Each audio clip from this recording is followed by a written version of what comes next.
Hey, good morning. My name's Mike. Welcome to my channel. Today I'm going to be talking about some things I'm adding to my collector shelf back here. It actually comes from a box my mom found in her garage or attic or storage shed or something that's from my childhood.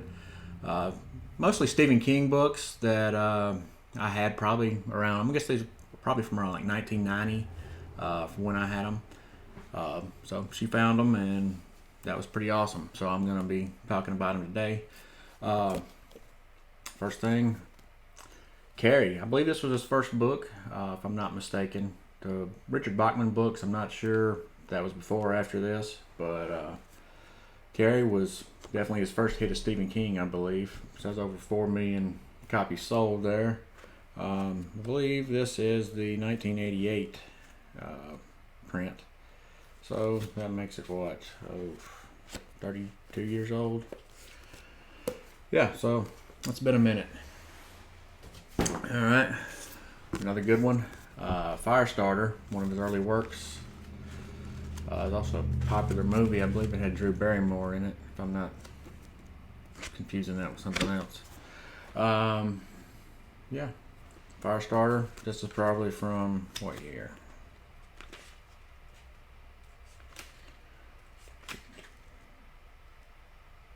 This might be a. Well, it says 1980. This may not be the original run, but this is probably run somewhere around late 80s, early 90s. Tommy Knockers, which was. I think he's not that happy with it, but I thought it was a good book. The movie TV series left a little to be desired, I guess you would say. But I thought this book was great when I was a kid. It's pretty scary.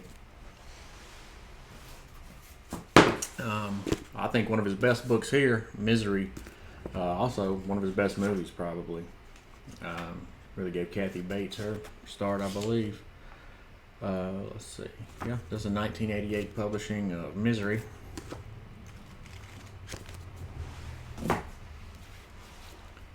Next up, Salem's Lot. Might be one of the scarier books of his. I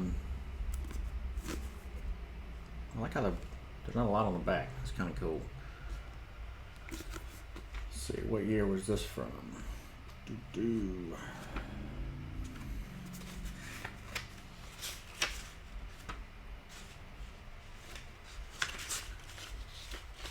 Doo-doo-doo. 1975 was the original print. This may have been his second book. I think Carrie was 74 and this one would have been 75. So, and I don't see when this paperback version was done, but it had to be probably late 80s. Another of his early works, Stephen King, Christine. About a car going crazy, and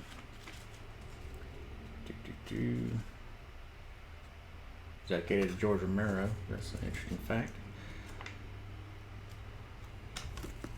Christine. And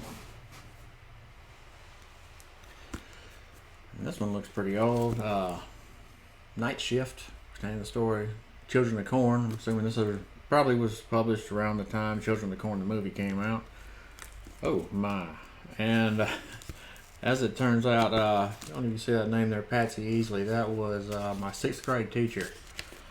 So that leads me to believe I may have acquired this book from her in some fashion, whether it be her loaning it to me and me failing to return it, or I don't know, the worst end of that spectrum, maybe I stole it. I don't really know. But Miss Patsy, if you're out there, I have your book. Sorry. Another oldie but goodie, The Dead Zone. I believe Christopher Walken starred in this movie. So you know how that goes. Dead Zone. All right. Big one, It. Look how thick that is. Wow. I remember reading this as a kid thinking, Jesus, I'm never going to finish this thing. I believe that is the Tim Curry version. If not, they made Tim Curry look just like that picture. One of the two. So that tells me this print was probably around the time of that original miniseries. Of course, now they've made two big successful movies with this book. Wow, yeah. I think this might be a lot of people's favorite work of his. I would guess, and rightfully so. I mean, it's great. It's one of my favorites for sure. Maybe not the favorite, but I like it. Okay, now we're getting into something I really like. The Dark Tower, the Gunslinger. That's book one. Obviously, I don't know. You see back there, I've got a whole collection of these I bought new. But here's one I bought old, or my mom bought old. My favorite line in the book, probably most people's, is just the first line of this book, and I'm just going to read it. The man in black fled across the desert, and the gunslinger followed. That starts a really long journey across Midworld. So, if you ever get a chance, pick it up, read the whole series. There's 7 books, and then one kind of spin-off, I guess you would say, so 8 total. But, I mean, take a year of your life and read that. You'll enjoy it. Alright, the next book in the Gunslinger, The Drawing of the Three. This is one of my favorites of the series. Book 2 and Book 3 and Book 4 are great. Well, they're all great, but probably the time I read those probably plays a role into that, but maybe it doesn't. 2 and 3 were great. This is 2. And then next up, we got The Wastelands, which was 3. This one came out, this was probably 91, so this is probably one of the later ones that I have.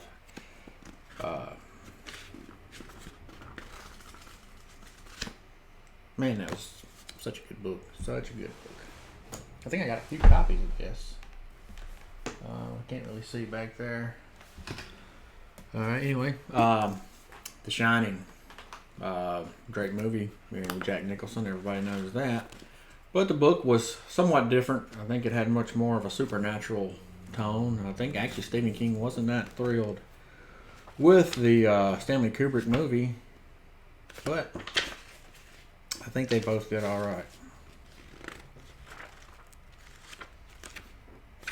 Long story, or a story from a long time ago. I remember when I read this book, this exact copy. I sat at the end of my dad's like bar table thing that he has in his house, and it's white like countertop basically. And I read this for hours, and my fingers from the pages would get ink, or I guess ink off, kind of like toner today, I guess you would say. But and I left fingerprints all over that countertop. Man, my stepmother, Gloria, was, whew, she was not happy. Yeah, that's my Shining story. Next up, Cujo. Cujo from probably 1981, I'm going to guess. Let's see if I'm right. Boom, 1981. I didn't look at that in advance. I guessed that. Cujo, if you don't know, is about a big St. Bernard dog that gets rabies, traps small family in a car, mother and her son. There's also a terrifying movie about it. Yeah, back in the, you don't hear so much about it now, but back in the 80s, early 90s, I mean, Cujo was a pretty popular horror story. Skeleton Crew, actually, what's funny is I'm actually rereading this now. Well, reading this via audio tape or audio digital file or whatever you call. Listen to it on Amazon Audible is what I'm actually doing. I'm almost finished with it. I'm actually at the story here, Ballad of the Flexible Bullet. But man, there's some great stories in here. Let's see, what are the Mist? I don't know if you saw that movie. The stories in here. It ends somewhat differently than the movie. The movie was good, I thought. The story is just as good, if not better. Oh, my screen timed out. Let me see if this messed me up. Okay, looks like I'm back. What else? The Raft. I don't know if you remember, you ever watch Creepshow 2? Where the kids swim out to the raft, get stuck in the middle of the little lake, and there's the blob oil spill thing that's, killing them. I mean, that's from this book here, story called The Raft. Let's see, what else is in here? Survivor Type. Oh my goodness. If you like disturbing stories, read Survivor Type. Grandma is also, I found probably, I won't say scared, but I mean, driving to work early in the morning and listening to these stories, I mean, some of them, send a chill up your spine, and I think Grandma might have been one of the scariest. It just puts you in a mindset of, being a young boy and scared of things. Yeah, I recommend it. Let's see. And then we got this one here. I don't think I ever read this when I was a kid. I had the book. Danse Macabre. That's how I'm going to pronounce it. It's basically Stephen King writing about the horror genre and horror movies and stuff. I'm sure it's an interesting read. Just, I don't know. When I was in my early teens, it wasn't really what I was looking for. Here's just some interesting things that were in the box. These are not Stephen King. Some are somewhat related, some are not so much. A novel adaptation of Child's Play 2. Chucky. See, what would happen a lot of times was there was no theater where I grew up. And obviously at the time I couldn't get in to see Child's Play 2 if I wanted to. Being rated R and all. So if I saw the first Child's Play, I was a really big fan. So I had to buy the novelization to see what happened in the further adventures of Chucky. Same story with these, somewhat. Back to the Future 2. I didn't have anybody to take me to see Back to the Future 2 or 3. So I had to read the books to find out what happened to Marty McFly and good old Doc Brown.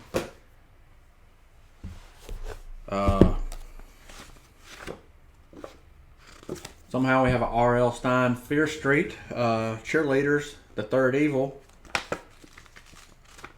And oddly enough, if I'm not mistaken, I think there was a first and second Evil of the Cheerleaders series. But it is what it is. I only got that one. And the most out of place one of all, I think, Louis Grizzard of Love or Oil, I'd Be a Quart Low. I think it's a book about divorce, surprisingly enough. My parents knew a lot more about that than I did, but I don't know. Somehow I ended up with this book. And that's the end of the box there. Hope you enjoyed this. If you got any comments or to say about any of these, let me know. If you got any questions about them, let me know. If you like this video, please like, share, subscribe if you feel like it. Anyway, thanks for joining me. Bye-bye.